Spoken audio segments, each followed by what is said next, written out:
नमस्कार मित्रांनो, स्वागत आहे आपल्या कुकिंग विथ प्रियंका जाधव या चॅनलमध्ये। तर आजची रेसिपी आपण पाहणार आहोत घरच्या घरी होममेड बेसन कसं बनवायचं झणझणीत पद्धतीचं। तर चला साहित्य पाहून घेऊया। इथे मी 3 ते 4 लसूण घेतले आहे, इथे एक टोमॅटो घेतला आहे, थोडासा सांबार घेतला आहे, 3 ते 4 हिरवी मिरची घेतली आहे बारीक कट करून, इथे थोडं बेसन घेतलं आहे।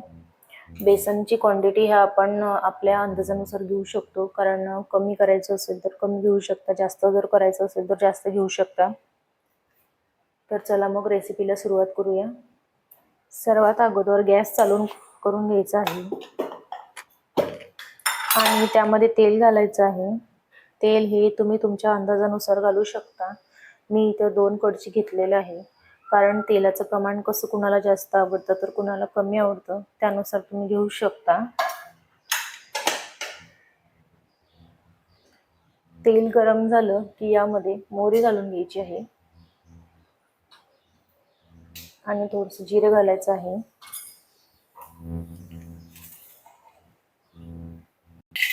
जिरे आणि मोहरी आपली छान झाली आहे।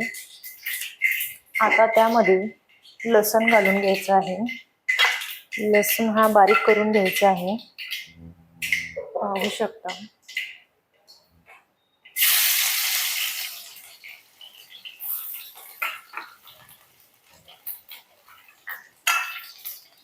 आणि लगेचच त्यामध्ये हिरवी मिरची घालून घ्यायची आहे। हिरवी मिरची मी बारीक कट करून घेतली आहे। गॅस कमी करून घ्यायचा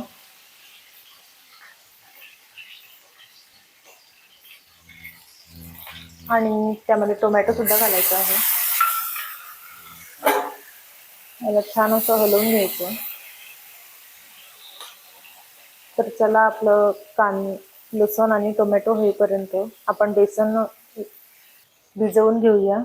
तर यामध्ये हे बेसन घालून घ्यायचं आहे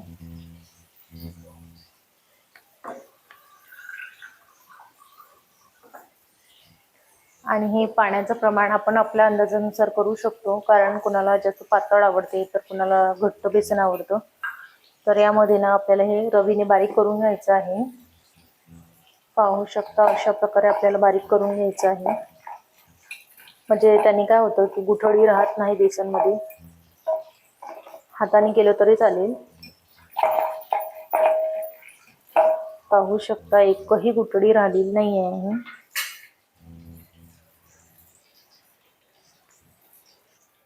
इकडे आपला टोमॅटो सुद्धा झालेला आहे। आता यामध्ये हळद घालायची आहे।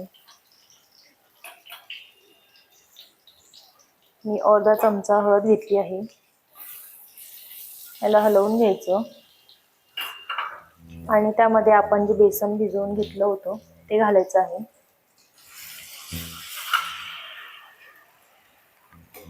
यामध्ये एकही गुठळी झालेली नाही आहे, कारण की आपण हे अगोदर पाण्यामध्ये रवीने हटवून घेतलं होतं।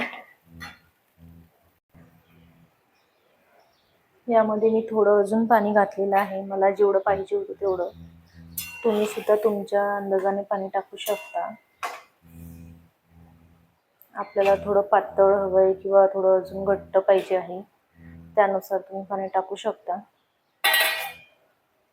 याला छान असं होऊ द्यायचं आहे 2 ते 3 मिनिट।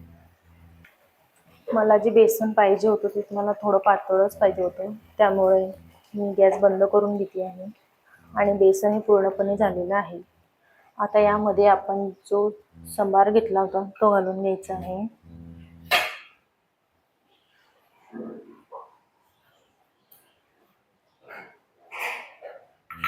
मस्त असं हलवून घ्यायचं आणि त्यामध्ये मीठ घालून घ्यायचं आहे। मीठ हे तुम्ही तुमच्या अंदाजानुसार टाकू शकता, कमी जास्त क्वांटिटी करू शकता।